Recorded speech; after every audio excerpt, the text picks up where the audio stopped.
Plum Bob. Plum Bob एक औजार है जिसका उपयोग ब्लॉक ऊपर से नीचे सीधे रखे हैं कि नहीं यह जांचने के लिए होता है और जमीन पर बिंदु सीधा लगा है कि नहीं यह जांचने के लिए भी होता है। इस पाठ के अंत में आप प्लम बॉब का इस्तेमाल कर पाएंगे।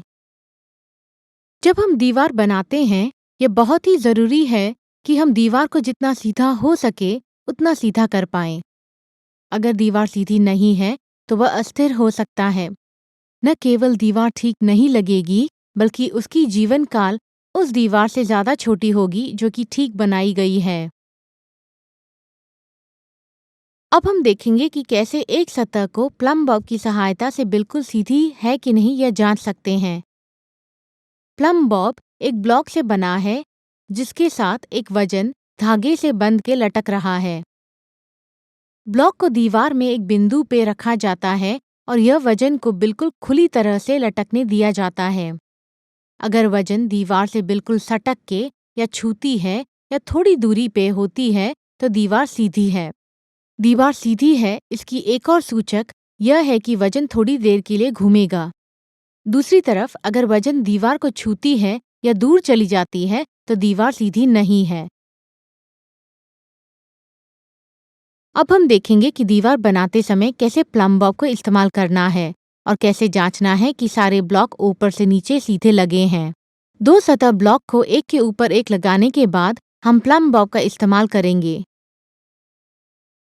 दीवार के दोनों तरफ यानी कि लंबाई पे और चौड़ाई पे हमें जांचना है कि दीवार सीधी है कि नहीं। यहाँ पे हम देखेंगे कि दीवार चौड़ाई पे सीधी है कि नहीं। प्लम बॉब के ऊपर के हिस्से को पकड़ें जो कि ब्लॉक से जुड़ा हुआ है और धागे से वजन को लटकने दीजिए। धागे को कुछ क्षण पकड़िए तब तक जब तक वह घूमना बंद करे। जब धागा स्थिर हो जाता है तो वजन और दीवार के बीच की दूरी को परखिए। अगर वजन और दीवार के बीच की दूरी बहुत छोटी है या बिल्कुल न होने के बराबर है तो वजन बिल्कुल आज़ादी से घूमेगा जिससे पता चलता है कि दीवार सीधी है।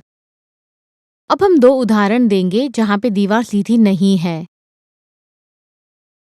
यहाँ पे जैसे कि आप देख सकते हैं वजन दीवार की तरफ झुकी है।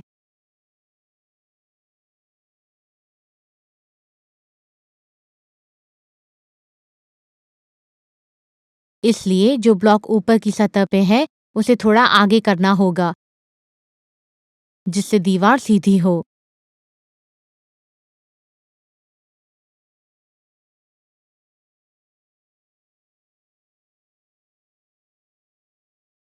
अब हम अगले उदाहरण को लेते हैं।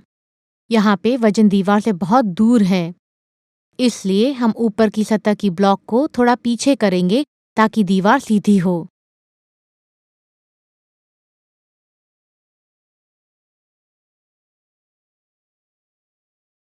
इसके साथ हम इस पाठ के आखिर में पहुंच चुके हैं।